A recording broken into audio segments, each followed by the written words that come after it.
Hello everybody, welcome back to the Fan League YouTube channel. We're going to be talking about which teams we think are going to get relegated from the Premier League. It's not Flav this week. We've got Stephen Howson from Stephen Howson FC, the YouTube channel you need to go and subscribe to. But Stephen's here to go through 3 of my Fan League picks this week, and you're going to give your prediction on it as well. The rest of my picks you can check out on the Fan League app, so click the link in the description and you can see all of that incredible knowledge.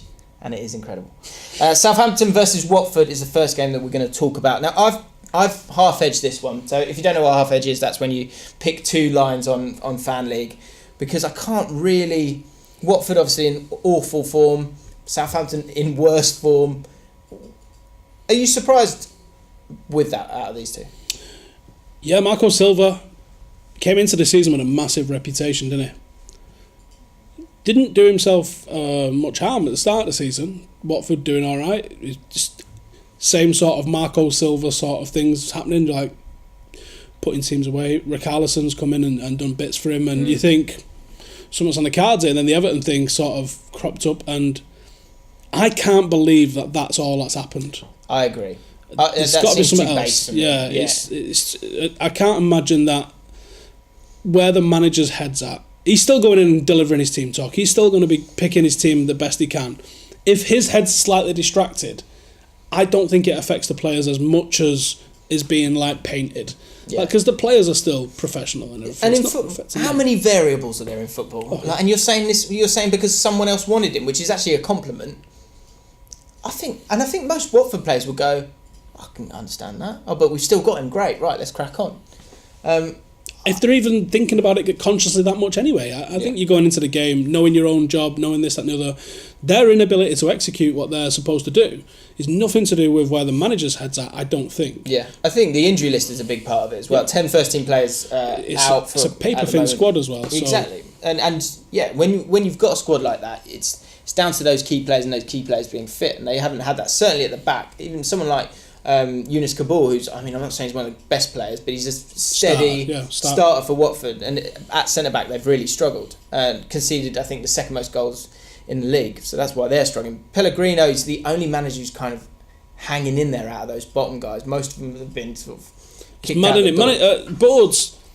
Boards who are appointing these managers and then binning them after 6 months, didn't they start looking at themselves? Yeah, you appointed him, so why aren't you out the door? You should go as well. Yeah. I agree. Or they need to give him patience. You can't turn some of these ships around in 6 months, but then the occasional one who does, when you get a manager that comes in and their first 4, 5, 6 games they're picking up double-figure points, and they're like, that kept that team safe. We need to just get somebody who does that and keep us safe. And it's a shame, man, because you think too many people are asked about being safe and not actually progressing as a football team. Yeah, I agree, and I think this for me is one that you do half hedge. I'm not sure. I'm not sure which team's better. 2, I have no idea what kind of team they're going to put out on a FA Cup weekend where both teams need to stop the rot. Exactly. I think Watford, arguably with Richarlison, has probably got the game changer.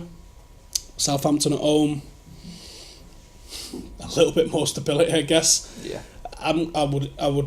It could go either way, but I would, if I was going for it this weekend, I'm going to say Southampton, I reckon. Okay, Wigan versus West Ham. This is the one where I think if there's going to be an upset, when we did our 3rd round games, there was a lot of upsets, kind of you just staring in the face. Coventry versus Stoke.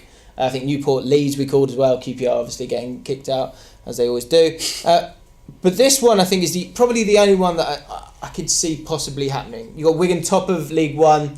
Undefeated in 10 games, flying, and Nick Powell. I think they've got a player who's far too good for League One, far too good for League One. He was at United, of course, and I think there was a hope that he might do some bits.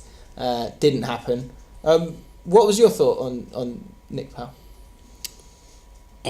We can't what I say on this because one of my mates is part of the first team set up at Wigan. Right. I think Nick's a lovely lad. Lovely, right. I didn't expect that to happen. So. He was supremely talented at 17 years old. You're like, wow, we've got one for 15 years here. He's going to do anything in the game. Attitude and application, I think. Right. Let's move on. Yeah. But yeah, I think the bottom line is with them where they are in the league, they've got great confidence. West Ham struggled to get past Shrewsbury in the last round. David Moyes, though.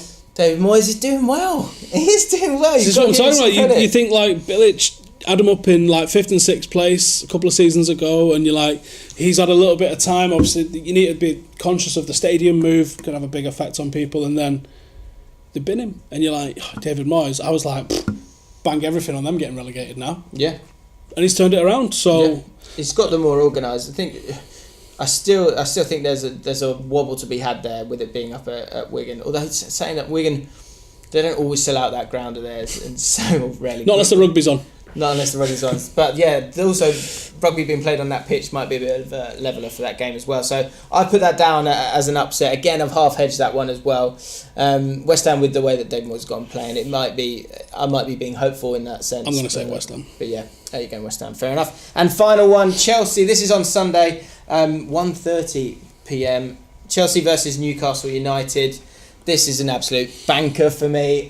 Chelsea. I think when I'm looking at my fan league picks every week, if I see Chelsea at home, I mean, probably 10 times out of 10, or even 9 times out of 10, I'll go for them to win the game. So strong. They're at home against Newcastle. So I thought it was away. Yeah, I'll have to go with Chelsea on this one. And I think they've hit a bit of a skid recently, a bit like United did last month. Lot of draws for no apparent reason, but not getting beat.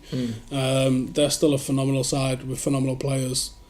And Newcastle was in that fight, with City at weekend. Yeah, but they was in the fight. Yeah, there was times that they could have done something there. But I think that's because of the cavalier way City play. Chelsea aren't anywhere near as cavalier, and I think they'll probably just grind out a win against them. And Newcastle are absolutely famous for being awful in London as well whenever they play. So for me, this is a banker. Same for you? Yeah. There you go. So those are 3 games that we've had a little chat about, but you can check out all my picks on the Fan League app. You can get the Fan League app by clicking the link in the description. Head over to Stephen Howson FC on YouTube and check out that channel. Very exciting channel. Stephen was telling us about some of the great stuff that he's got coming up on that channel soon. So go subscribe to that channel. Hit that like. Let us know your thoughts. We'll see you soon. Download the app and join today.